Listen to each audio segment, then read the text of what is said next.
entre individualisme et collectivisme est omniprésent et essentiel à toute culture. En effet, il est difficile de définir l'individu sans préciser le groupe ou contexte social dans lequel il s'inscrit.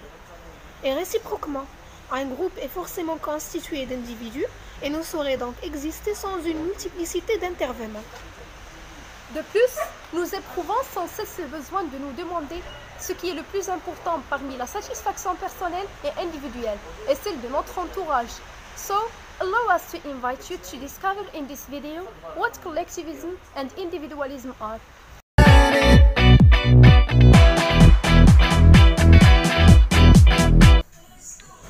Collectivistic cultures emphasize the needs and goals of the group as a whole over the needs and desires of each individual.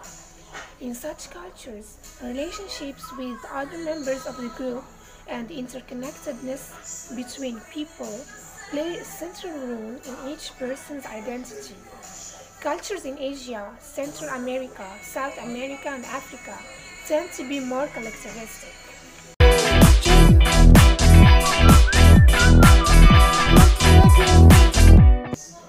Individualistic cultures are those that stress the needs of the individual over the needs of the group as a whole. In this type of culture, people are seen as independent and autonomous.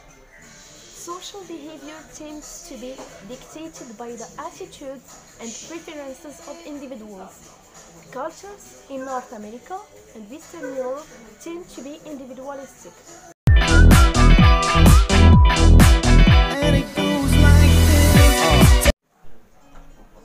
La différence clé entre les conceptions individualistes et collectivistes se situe dans l'attribution de la réussite personnelle à l'individu lui-même ou au système social dans son ensemble. Autrement dit, dans l'individualisme, la valeur trouve sa source dans la personne qui crée, ressent, recherche et découvre, qui a pour but son épanouissement personnel et qui s'attribue toute la responsabilité des choix et des idées qui en découlent. Dans un système collectif, la valeur trouve sa source dans le discours global de la société vivante, qui nourrit et forme ses membres et qui assume la responsabilité de l'état d'esprit engendré. Personne n'est jamais entièrement dégagé de toute influence sociale, ni absolument contraint à suivre les dictats de son milieu social. Cette opposition revient sans cesse. Par exemple, qui est responsable d'une faute commise au travail par un nouveau membre de l'équipe ? L'individu a accepté l'emploi, a reçu ses directives, mais a quand même fait une erreur qui a obligé la direction à retirer plusieurs certaines unités de la chaîne de montage. On pourrait raisonnablement affirmer que cette personne doit emporter seule la responsabilité et que, si elle était renvoyée, les autres membres de l'équipe redoubleraient l'attention à l'avenir. Mais on peut tout aussi bien avancer que ses supérieurs et ses collègues immédiats auraient dû surveiller le nouveau coéquipier et vérifier qu'il avait bien compris les consignes. Avait-il été bien formé? Les consignes étaient-elles claires? Sans réponse satisfaisante à ces questions, le problème risque de se reproduire. L'individualisme peut considérablement augmenter les récompenses individuelles sous forme de salaire ou de dividendes. Mais en toute logique, il augmente aussi les pénalités et les blâmes, si bien qu'un grand nombre d'Américains finissent en prison pour des délits engendrés par un environnement social délétère. Les membres d'une société où règne l'esprit collectif acceptent plus aisément de partager non seulement les fruits de la réussite, mais aussi les responsabilités des échecs, y compris quand ceux-ci prennent la voie de criminalité.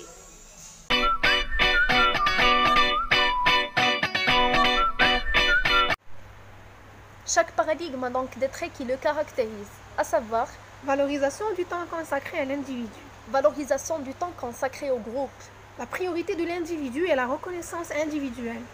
Les individus aspirent à la reconnaissance du groupe, ce qui facilite le travail collectif et l'élaboration du consensus. Les relations sont fondées sur l'indépendance et le cloisonnement. Les gains collectifs sont valorisés. Les gains individuels sont valorisés. L'intérêt du groupe prime. La liberté individuelle prime. L'équipe doit faire ses preuves. Chacun doit faire ses preuves. La solidarité et l'entraide sont valorisées. La compétition est valorisée. On doit assurer l'harmonie du groupe. On doit dire ce que l'on pense. La personnalité prime. Les personnes sont protégées. La compétence prime, les personnes sont interchangeables. La loyauté et la sécurité d'emploi sont valorisées. La mobilité interne et externe, au mérite ou selon les désirs, est valorisée. La formation est une responsabilité de l'entreprise. La formation est une responsabilité individuelle.